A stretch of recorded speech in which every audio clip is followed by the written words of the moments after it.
Quand le colonel, après avoir recommandé Herba au directeur du sanatorium, revint vers le taxi, l'enfant ne s'y trouvait plus. Le chauffeur, interrogé avec quelque vivacité, dit qu'il n'était pas chargé de veiller sur ses clients et qu'il laisserait échapper de sa voiture toutes les fillettes de Paris, les unes après les autres, si tel était leur plaisir. Biga éprouvait trop d'inquiétude pour montrer son humeur. Il réprima sa forte envie de gifler le chauffeur et adoucit par degrés son regard. Il arrive toujours un moment où les officiers de tous les pays savent être les plus modérés des hommes. « Dans quelle direction est-elle allée ?» dit-il poliment. « Ah, montez toujours, nous allons tâcher de la retrouver, » dit le chauffeur rasséréné. Marcel, 200 mètres derrière le taxi, regardait une vitrine de charbon de bois, coke, charbon, briquet et allume-feu. « Mademoiselle, dit le colonel, son chapeau à la main et inclinant légèrement la tête, êtes-vous déjà fatiguée de ma présence? Où voulez-vous aller? Donnez vous-même l'adresse au chauffeur. »« Oh, monsieur, répondit Marcel fort gêné, je regardais seulement ce magasin en vous attendant. » Et elle monta dans la voiture. Biga fut sur le point de dire « Mais j'aurais pu ne pas vous voir, m'en aller à votre recherche dans l'autre sens et vous égarer peut-être à jamais. » Il se tut, n'osant pas, en ce moment, interroger de front le destin. L'âge, la beauté, la pâleur, la nationalité de cet enfant l'impressionnaient beaucoup. Et la teinte de la robe, jaune, si décolorée par de fréquents lavages, et cette mauvaise reprise des bas, et les talons éculés des chaussures, et cet air de souffrance rétroactive. « Ai-je vraiment mérité tout cela ?» se disait-il. Et cette âme encore toute petite, mal formée, et qui cherchait ses véritables dimensions, et sa qualité dans ce taxi traversant le 15e arrondissement à belle allure. Jamais je n'oserais lui imaginer une robe, ni même lui prendre ses mesures. Et que dira ma femme? Pensait Biga, qui avait laissé dans la voiture le plus d'espace possible entre lui et l'enfant assise à son côté. De retour chez lui, le colonel éprouva que sa joie s'accroissait encore de ce que sa femme et toute la famille venaient de sortir. L'étranger était singulièrement ému à la pensée que se trouvait seul dans l'appartement, auprès de cet enfant au teint délicat, aux lèvres gercées. « Aimeriez-vous avoir une chambre sur rue ou sur cour ?»« Oh, je n'ai pas besoin de beaucoup de place. » dit Marcel avec un accent où le colonel crut remarquer une nuance de coquetterie. Ce fut tout. Mais la phrase fut suivie d'un silence très important, durant lequel Marcel ne cessa de regarder candidement le colonel avec ses beaux yeux, où revenaient battre de l'aile et expirer les moments principaux de cette grave journée. Biga fit passer sur son visage un sourire limpide, parfaitement filtré. C'était la première fois de sa vie qu'il souriait. Mais tout de suite après, il constata que, malgré lui, Marcel avait les attaches très fines et dans le regard une douceur qui débordait l'enfance. Dehors, il commença à pleuvoir. Le colonel pensa que sa femme n'allait pas tarder à rentrer. D'une minute à l'autre, on pourrait sonner, et quelques instants après, sa chambre serait envahie par des enfants et une femme excellente, placide, à qui il reprochait seulement d'être la sienne depuis 15 ans. « N'êtes-vous pas étonnée, petite demoiselle, de vous trouver ici, chez un colonel de l'Amérique du Sud? Saviez-vous où je vous menais? Je savais que vous étiez bon et d'un pays étranger. Pourquoi vous êtes-vous éloigné du taxi tout à l'heure ?» Marcel ne répondit pas. Elle pensait « J'ai peur des hommes. Ils ont de grosses voix. Ils sont infiniment plus forts que moi. J'en ai vu tant qui entraient chez ma mère, comme de grands chiens cherchant leur nourriture, la tête basse. Ils s'enfermaient dans sa chambre. Parfois, dehors, il pleuvait, comme en ce moment. Je m'amusais à regarder leur par-dessus, encore tout chaud, au porte-manteau et quelques papiers dépassés des poches. Dès que j'entendais du bruit, je me sauvais dans la cuisine, où j'aidais la bonne dans son travail. « Et votre mère ne vous disait rien ?» dit miraculeusement Biga, comme s'il avait pu suivre la pensée de l'enfant derrière son front. Celle-ci sursauta légèrement. Biga l'avait-il vraiment entendu penser ? Et moi, je ne vous fais pas peur ?» reprit le colonel avec toute la simplicité dont il était capable, en cet instant si complexe et si lourd. Depuis un instant, il se demandait s'il était convenable qu'il posât cette question. Si ce n'était pas le diable qui s'était dérangé pour la mettre lui-même sur ses lèvres. Marcel ne dit mot. Elle baissa les yeux, et comme elle était à contre-jour, on aurait su dire si elle avait rougi ou pâli. Le silence entre ces deux êtres qui se connaissaient à peine cherchait son volume, ses possibilités, et s'inquiétait de celle-ci au fur et à mesure qu'il en prenait connaissance.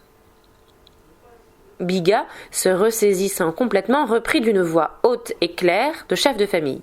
« Allons, amuse-toi, mon petit. La bonne va te conduire dans l'antichambre. Saute sur les canapés, fais ce que tu voudras en attendant le retour de ma femme. » Entraîné par ses sentiments, il craignait toujours de ne pas les exprimer avec assez de force, alors que trop souvent ses paroles les dépassaient. Marcel n'avait plus peur. Elle regardait les meubles de l'antichambre avec une extrême curiosité. Ces tableaux si lumineux, accrochés au mur, mais c'étaient des gauchos qui dansaient comme dans un rêve. En s'approchant, elle lut la signature.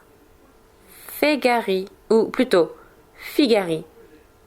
Elle ne pouvait s'empêcher de penser « Que fera ma mère quand elle rentrera ? Et mon père, où l'a-t-il caché, ce colonel ? Qu'était cette grande bâtisse triste où on l'a conduit ? » Elle voulait le demander au marchand de bois, devant le magasin duquel Philémon l'avait trouvé. C'était un peu pour cela qu'elle était allée dans ce sens, un peu par crainte aussi, un peu par esprit d'aventure et d'indépendance, pour montrer que elle n'était plus tout à fait une enfant qu'on pince durement pour lui imposer le silence. Une belle femme noire, avec un madras, traversa l'antichambre, souriant et lui faisant une espèce de petite révérence fort encourageante. À quoi l'encourageait-on ? Y avait-il d'autres enfants à la maison, plus grandes qu'elle, et des garçons ? Comment serait la femme du colonel ? La prochaine arrivée de cette femme la rassurait. Une porte était entr'ouverte. Elle la poussa et entra. Qu'était cette pièce avec cette énorme cheminée ? Une grosse bouilloire toute noire se pavanait sur un feu de bois. Et ces sièges en cuir de vache nature, là-bas dans un coin, mais c'était horrible ! Des squelettes, des têtes de bœufs avec leurs cornes et qui semblaient là tout à fait à l'aise. Et ça et là, dans des pots dissimulés, d'admirables chardons bleus, constituant tout un paysage. Au mur, 2 guitares accrochées, 2 belles guitares aux formes pacifiantes, un portrait du colonel à cheval, commandant à des centaines de bêtes à cornes, et comme pendant, un autre portrait de Biga, toujours en exil, mais entouré de toute une armée de lanciers, l'air cruel. Où était-elle donc ? Et fallait-il avoir peur ? Fallait-il s'étonner ?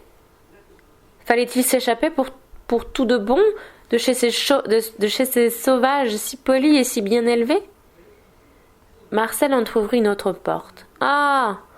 Elle donnait dans l'antichambre. L'enfant commençait à se rendre compte de la disposition de l'appartement. Jamais elle n'avait pensé qu'il pût y en avoir de si grands, de si mystérieux en plein Paris, dans un quartier qu'elle connaissait bien. Parmi l'ombre de l'antichambre, qu'elle croyait vide, elle vit soudain un être vivant. Une autre personne noire. Cet homme aussi se mit à sourire doucement. Tout le monde semblait avoir pour mission de la rassurer. Mais pourquoi ce noir était-il près de la porte du palier? Avait-il reçu l'ordre d'empêcher une tentative de fuite? Se serait-il mis à brandir un grand couteau ou l'aurait-il laissé partir avec ce même sourire? Marcel referma doucement la porte du vestibule sur le visage qui continuait à la regarder de loin avec la même tendresse. Elle se dirigea vers une fenêtre donnant sur la rue. Elle vit la bonne pluie de Paris et sa boue, les familiers immeubles gris et 2 tours d'église, une crèmerie, un restaurant, et les taxis de Paris, les triporteurs, les autos de maître, tous les passants, les camelots, les parapluies de Paris. Elle n'avait qu'à faire un petit signe dans la pluie pour que montât un agent suivi de beaucoup d'autres, et des commerçants du quartier et de la justice. Elle n'avait rien à craindre. Toute la France veillait sur elle et la protégerait si besoin. Si besoin, toute la France la protégerait, car elle était chez ces étrangers dont le gouvernement français autorisait la présence au square Laborde. Ce colonel était bien bon de prendre soin d'elle, de l'éloigner de sa mère et d'avoir accompagné son père dans un endroit où il avait paru assez fier de se rendre. Cependant, Bigard resta seul dans sa chambre, tournait et retournait longuement dans sa tête ses impressions de la journée. Il songeait. Pourquoi ai-je pris les choses tout à l'heure de cette façon trouble? Est-ce donc ce que j'appelle une bonne action? Desposoria, rentrant avec Antoine, Jack et Fred, ne put s'empêcher de marquer sa surprise en voyant chez elle cette nouvelle acquisition de son mari. « Tu aurais pu me prévenir, mon ami ?» C'était la première fois, depuis leur mariage, que Desposoria semblait le désapprouver, encore que légèrement. « Pouvais-je savoir ?» dit le colonel. Il lui raconta tout au long l'aventure en gardant toutefois le silence sur ce qu'il savait de la mère de Marcel. « Je vais faire prendre un bain à cet enfant, dit madame Bigard, en manière de conciliation. Et elle pria la nurse de savonner cette petite. Quelques instants après, l'Anglaise se penchait sur le corps blond et un peu grêle de Marcel, dans la baignoire aux armes du colonel. Mais, ramenant soudain à soi son regard qui venait d'aller des jambes au visage, elle lui dit d'une voix où perçait une légère irritation. « Oh, vous êtes bien assez grande pour vous savonner vous-même. » Elle s'assit dans un coin de la salle, le dos légèrement tourné à la jeune fille. L'arrivée de Marcel auprès des autres enfants causa quelque jalousie à Joseph, ce grand garçon fort pâle, haut sur jambes, qui avait tant piqué sa curiosité quand elle le vit entrer, jeter ses livres sur un fauteuil de l'antichambre et donner de grands coups de pied dans un ballon au risque de casser le lustre et la vitre des tableaux. Marcel ignorait qu'il y eût chez le colonel un garçon de cet âge. Joseph, par sa brusquerie et l'ignorance où il semblait vouloir rester de la présence de la jeune fille, suscita son antipathie. Le colonel et sa femme ne présentèrent pas Marcel aux autres enfants. Non qu'ils voulussent marquer quelque réserve à son égard, mais par simple laisser-aller créole. La nurse se contenta de leur dire qu'ils pouvaient s'amuser ensemble et ferma les 6 portes de l'antichambre pour faciliter l'intimité. Marcel ne parlait guère et restait assise dans un coin.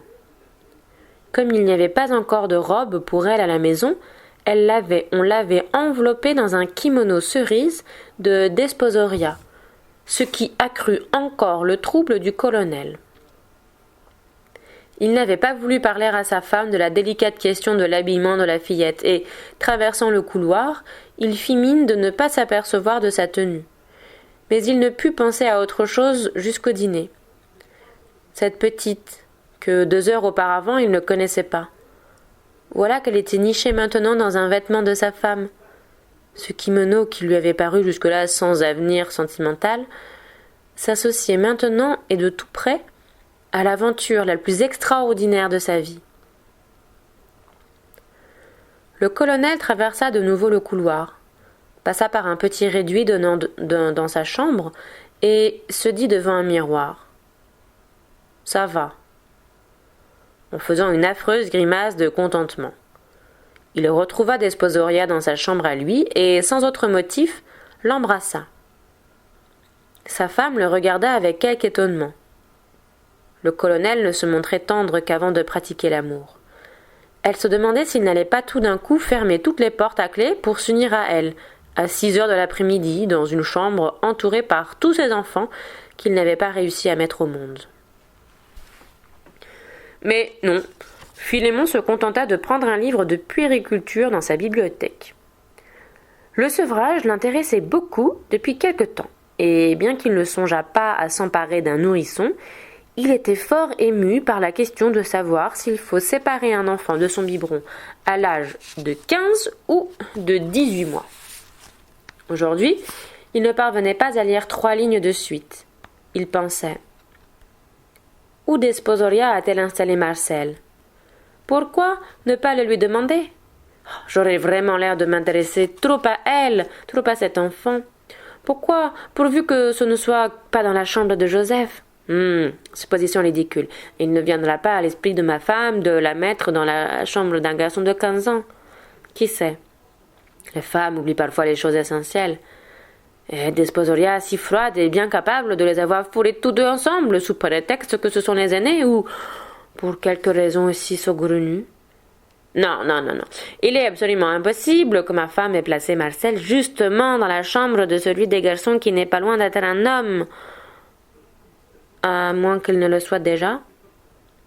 Ces passages de l'adolescence à l'âge adulte se font toujours dans le plus grand silence et on est la plupart du temps averti quand c'est déjà fait, depuis longtemps. Et pourtant, rien ne serait plus naturel que ma question, Desposoria. Quelle chambre as-tu donnée à Marcel? Mon devoir m'oblige à m'intéresser à cet enfant. Mais pourquoi ma femme ne me renseigne-t-elle pas spontanément? Ce serait aussi tout naturel. Le colonel se leva sans mot dire, traversa le hall et visita les chambres les unes après les autres. Ah, voilà l'humble petite valise. La chambre donnait sur la cour. C'était sur le plan de l'immeuble la chambre de Joseph, excepté la plus éloignée de celle du colonel. Cette chambre était à côté de celle de Joseph. Philémon se disposa à fermer à clé la porte de séparation. C'était déjà fait. Desposoria y avait pensé avant lui. Ah, l'excellente femme! Le colonel, jugeant la précaution insuffisante, prit la clé et la jeta dans les cabinets avant de regagner sa chambre. Mais il revint bientôt avec un tampon d'ouate, un tampon de coton, pour boucher le trou de la serrure. Il regagna sa chambre, traversant le hall, la mine très affairée de quelqu'un qui fait des efforts pour avoir l'air de ne penser à rien, et reprit auprès de Desposoria sa place et son livre resté ouvert sur la table au chapitre du danger d'un sevrage prématuré. Il se mit à lire à haute voix et en séparant les syllabes pour faire pénétrer les mots dans son intelligence, laquelle restait obstinément close en toute lecture à ce moment. Il répéta « du danger d'un sévrage prématuré » Mais il pensait « cette fois, une profonde raison de vivre est entrée dans la maison. » C'était donc cela une famille à table, pensait Marcel. Et une soupière qu'on apporte dans une très sérieuse salle à manger et dont on soulève le couvercle fumant devant des convives heureux d'être ensemble. C'était donc là les verres, les assiettes, les couverts de la prospérité. Et voilà exactement comme on devait se tenir dans un milieu tel, et exactement comme on devait parler, se taire, porter la cuillère à ses lèvres et les essuyer. Marcel avait été placé à la droite du colonel, la place habituelle d'Antoine. La nouvelle venue était un peu pâle dans son kimono. Les enfants et les domestiques ne la quittaient pas des yeux. Seul le colonel semblait trouver la chose naturelle. Naturelle comme si dès les origines du monde, Dieu l'avait décidé dans un petit moment de répit. Après le dîner, on passa dans la grande pièce qui avait tant étonné et séduit Marcel. Dans l'immense cheminée, Philémon Biga avait fait installer un fogon, rappelant la vie des ranchos. On y faisait un grand feu de la pampa avec du sapin des Ardennes. Ce n'était pas un fogon purement décoratif.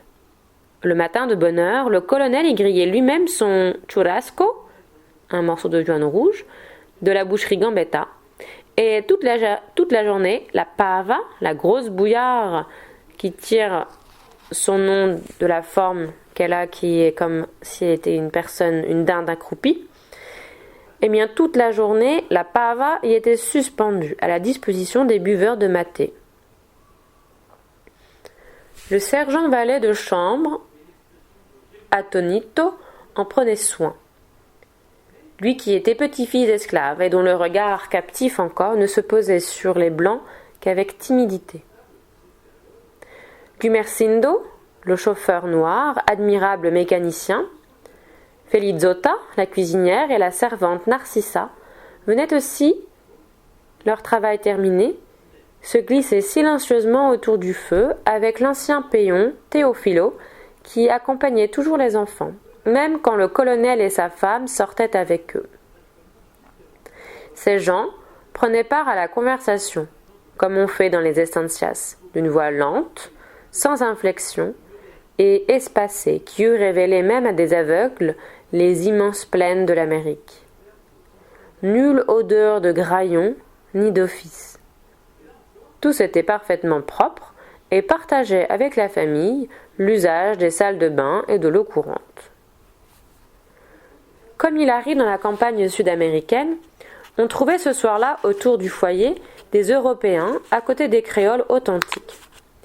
Rien de tel que le fogon pour acclimater l'étranger et harmoniser une compagnie hétéroclite. Le colonel prit sa guitare et, tournant légèrement le dos à la fille du prote, parce qu'il ne pensait qu'à elle et pour elle seule jouer, il se mit à chanter des vidalitas où sombraient des désirs confus. Du chant de la guitare, de ces sombres et souriants visages, de cette ambiance patriarcale où serviteurs et maîtres se trouvaient réunis, de ces silences pleins de souvenirs s'élevaient peu à peu, comme du fond des mers à l'approche d'un navire, les pays lointains, beaux noms d'Argentine, de Brésil, d'Uruguay.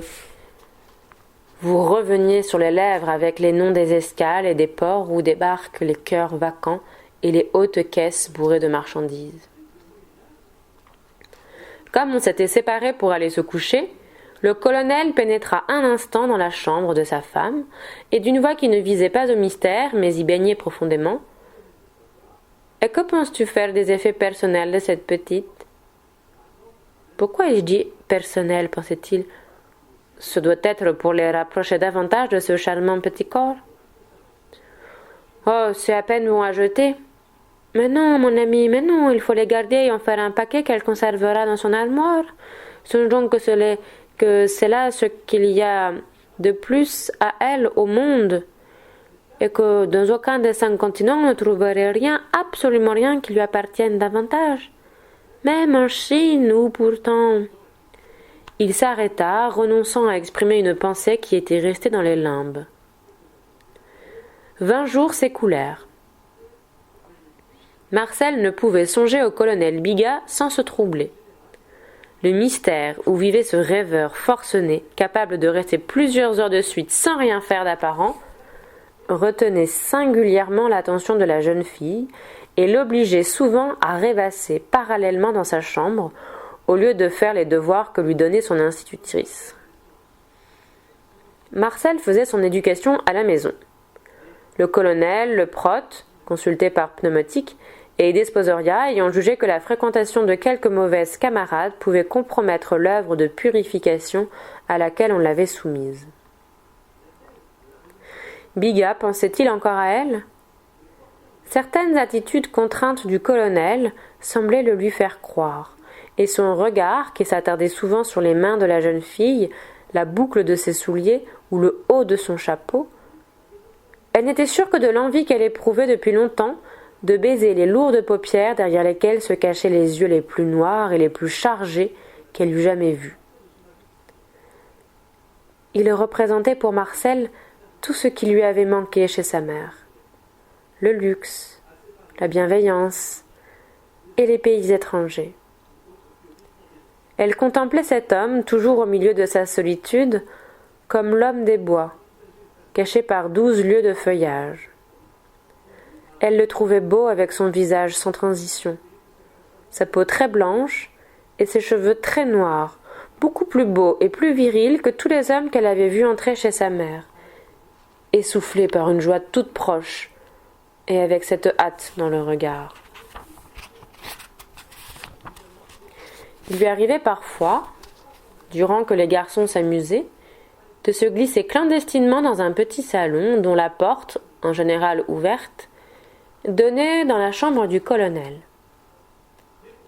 Elle aimait à rester là, dans l'ombre des volets clos, même en plein jour, pour écouter le froissement d'une feuille par Biga, le bruit de sa toux puissante, le petit choc de la bouilloire à mater sur une assiette, ou sentir la fumée du cigare de l'étranger, laquelle pénétrait dans le petit salon à la recherche de on ne savait pas quoi.